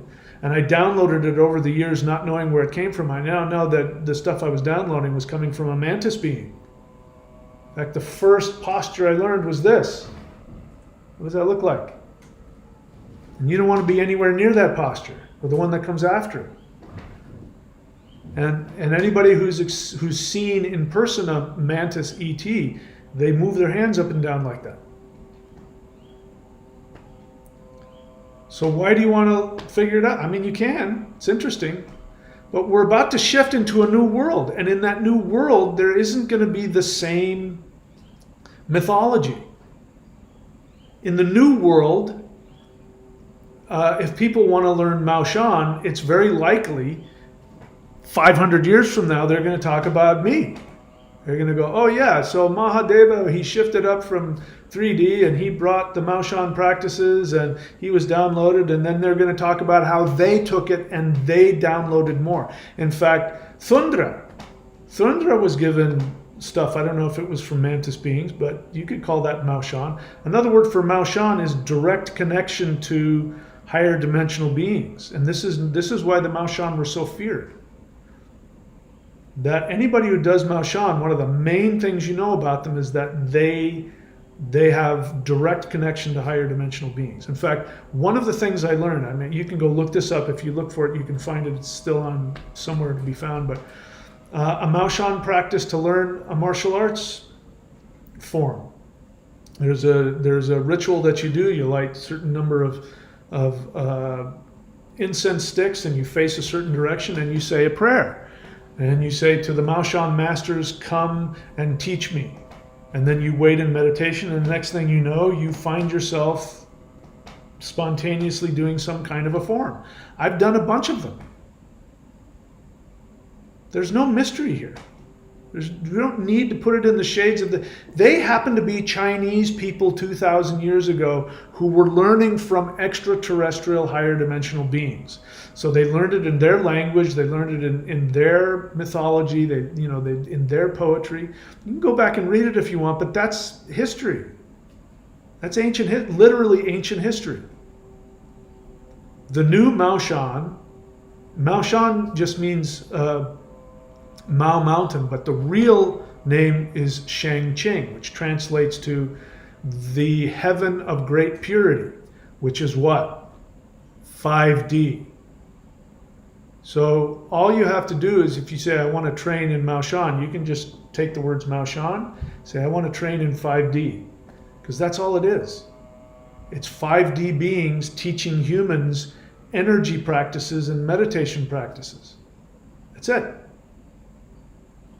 Those people 2,000 years ago, they had their practices and they had their religion, Taoist religion, and they had their rules and regulations that they followed, and that's what they needed. We're not in that time anymore. We're in a time where we're not only coming together as a species and doing what I've done, which I've done. I've taken stuff from West African stuff. I've taken Mao Shan stuff from China. I've taken East Indian stuff, the Kundalini Yoga. I've taken stuff, runes from my ancestors, and I've synthesized it. Also, to let you know, you want to know who taught runes? The one who taught me was a mantis being. He came in the Huar breath that you're hearing in the background. He gave me that mantra. So it's time to stop thinking about all of these things in this way. Everything's coming down. The whole thing is coming down. In 100 years, people aren't going to be thinking in, what happened in ancient China and what. They're not going to be thinking about that. They're going to be talking with the beings that, at best they'll go, yeah, oh yeah, these beings used to go and, they downloaded it to those humans and those humans turned it into these religions, but now we're working directly with them. And that's what 5D is. You're going to be directly connected to the energy, the source. You won't have to make a religion. You'll be living it. So yeah, you want to go research it? Go ahead. Knock yourself out. You can, knock yourself out. But I'm actually giving you not only some of the, I teach you a meditation in here, the method of holding the 3 ones, which goes back 2,000 years. And I'm teaching you the Huar breath, which goes back 1.5 years. And they're all Maoshan, all of them. They're all 5D, because that's what it really means. It comes from the realm of great purity. The highest heaven. That's all that it means. What else? Rainbow Orchestra, does 2D relate to AI? There's something hidden in your question that bothers me. Because I don't know how me answering that question helps you. If I say yes, how does that question help you? If I say no, how does that question help you? AI is already in the 3rd dimension, so we don't have to shift down to 2D. I guess here's what bothers me about it. People want to blame AI, the danger of AI. AI is going to take over, as though AI is a spiritual force that can control you. And what I don't like about that is the assumption that something outside of you can control you, which is why I don't like it when people talk about false beings of light forcing you to reincarnate, or lizard people forcing you to do this.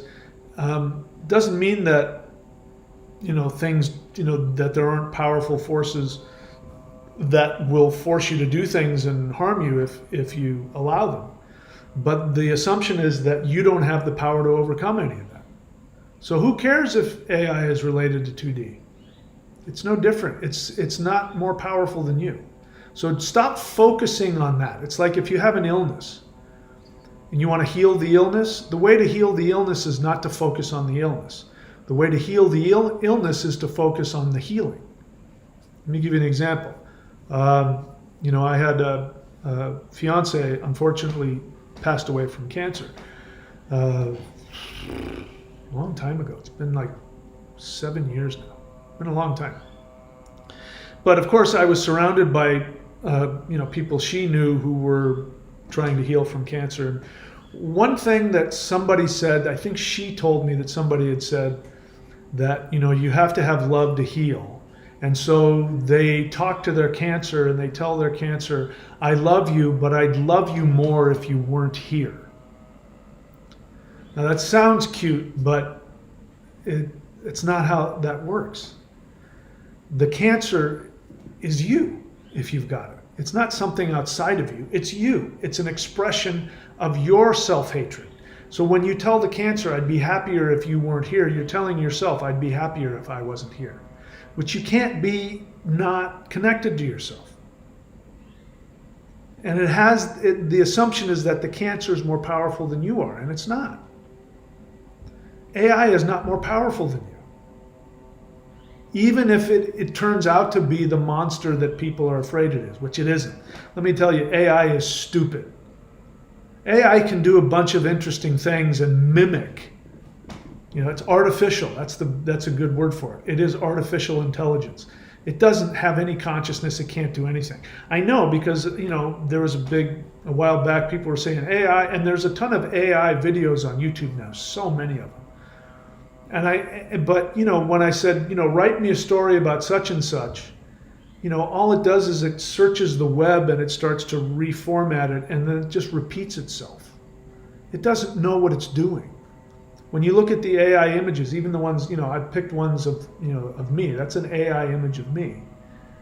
That's the best that the AI program that I use can do to look like me. And of course, it doesn't look like me. But, most of the time the eye there'll be like a third eye over here, or the ear will be like this, or the face will be like that, or the arm will have 3 arms. It doesn't understand basic human anatomy. It's not a real thing. So, your question bothers me because I want you to focus on your power. There is nothing that comes close to your power. Who cares about AI? Any more than, who cares about, I don't care about cockroaches as long as they're not in my house. You want focusing on the fact that how horrible cockroaches are, and they climb up your pipes and they get into your house and they get into your trash, and well, who cares? If they're not bothering me, why do I care? AI doesn't bother me. So why do you care? But it's a 3D phenomenon. It's not just a 2D phenomenon. What else? Anthony says, thanks for answering. I don't get downloads and yet to connect to beings, so that's why I seem uninformed. You don't know that. And you say, I'm doing lightning qigong every day. Then you're getting downloads every day. You can't do the lightning qigong and not be connected to the beings that taught me. It's impossible. If you're getting any energy in your body, does it do anything for you? Do you feel, even if you don't feel it? So look, this is important, you guys. You've got to stop thinking that you know what reality is. You got to start from scratch and say, I don't know the first thing about reality. I live in an illusion. But I guarantee you, if you're doing the lightning qigong, those mantis beings are there with you. And to the extent, and just me telling you this, next time you do the lightning qigong, just sort of send out the message that I'm open to you teaching me. And you'll find that you'll get this intuition to do something slightly different. Or, the posture will shift a little bit and you go, oh, and then you'll feel the energy. That's a mantis being working with you. He's in a higher dimension, so he doesn't have to grab you by the shoulder and move your arm around. You can go in there and just very subtly put a little bit of a hint of an intuition in your brain, and a little bit of a feeling in your body, and you'll think that you made it up. So that's not true. You are getting downloads. If you want more downloads, ask for them.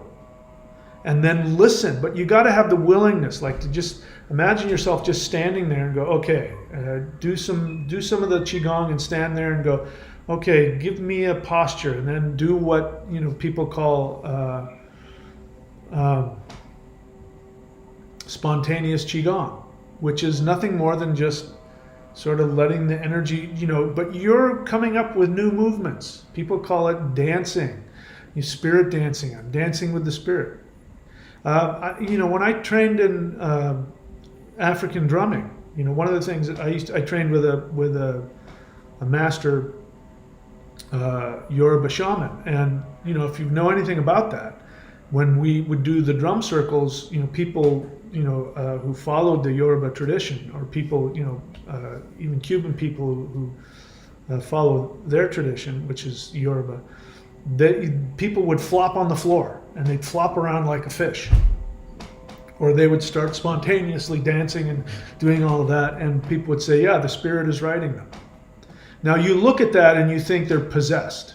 That's what I used to think. I would look and think they were possessed. But I'd be playing the music, and I remember I was there and I had put my drum down and I was just listening to the music, and this being, which I now know was probably an extraterrestrial light being, I felt this being come and very, very softly say, somebody was flopping around on the floor, and the being said, would you like that? And I thought about it. But being a white guy, I didn't want to be embarrassed, because that looked embarrassing to me. So I said, no, thank you. And the spirit said, okay, and left. So the point I'm trying to make is that you have to be open to that, and you have to participate in it. It's like making love. You can't just sit there. You participate, you both move, you both do something, and the participation of both partners creates something. So you have a misunderstanding about what it is you're doing if you think that you're doing Qigong and beings aren't there. They're sitting there. They're patiently waiting for you to open up your connection to them and allowing them to come in and give you something new. But it'll feel like you're coming up with something. You know, anybody who's done the summoning the immortals, there's a lot of people that have done that and, you know, tell me about how powerful that is. How do you think I came up with that? I simply started doing some Qigong, and then I just decided that I was just going to let it flow, and I videotaped it. All I did was videotape myself actively working with the energies, and you have that. And it is exactly what I said it is. It is a movement, a moving Qigong dance that was given to me that would do exactly what it says. It'll summon the immortals. So, I mean, I'm glad I could educate you. This is the kind of stuff that people learn when you actually have a teacher. Anyway. All right, that's it. I don't see anything else, so we'll leave it there. Thank you, everybody, for showing up. I love you all. Again, if you're new to the channel, I need you to subscribe, like, and comment. Go to the free playlist page, click on Mao Shan Qigong Interdimensional Meditation, 12 Steps to 5D. And while you're doing that, go to thunderwizard.com, subscribe to the Warrior 90-Day Lightning Qigong. You can unsubscribe whenever you want, but that is the most powerful practice, and now I just told you where it came from. It's the most powerful practice in history. Nothing up until this point has even come close to that. I know, because I'm learning directly from the beings who, you know, lead me to believe that. And at thunderwizard.com, if you want to be an apprentice, you can scroll around for any of the apprenticeship options, and you can work with me one-on-one, either once a week or, you know, 4 times a month. It's completely up to you. You can unsubscribe on that whenever you want. So check it out. My books, michaelwilliamdenny.com, and yeah, that's it. And of course, if you're watching this on the Facebook page, I'd like for you to go to the YouTube channel, which is YouTube at ThunderWizard. That's it. Thank you so much, my friends. I love you all. And as always, if I don't get beamed up to the Starship Enterprise, which apparently is a very real thing that apparently is going to happen at some point, and or if the Flash don't come, and or if I don't shift myself into 5D, if none of those things happen, I will see you all very soon. Until then, please take very good care of yourselves and know that you are deeply loved and appreciated by all the beings in the universe. Thank you. I'll see you all next time. Solar Flash Update 2024. The Solar Flash will create 3 new Earths, a 2D, a 3D, and a 5D. Each human must choose.